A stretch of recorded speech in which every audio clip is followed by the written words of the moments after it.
तो हमारी कहानी यहीं खत्म होगी जहाँ से शुरू हुई थी। तुम्हें पहली बार देखकर ही समझ गया था कि इस कहानी में कहीं ना कहीं तुमसे मोहब्बत कर बैठूंगा।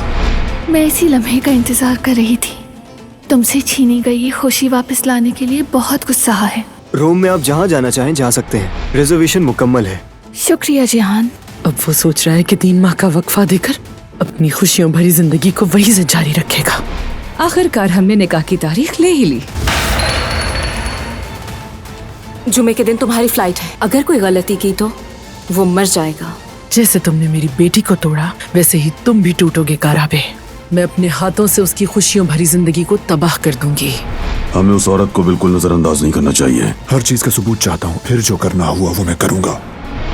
वो कहानियाँ अधूरी जो न हो सकेगी पूरी, उन्हें मैं भी क्यों सुनाऊं, उन्हें तुम भी क्यों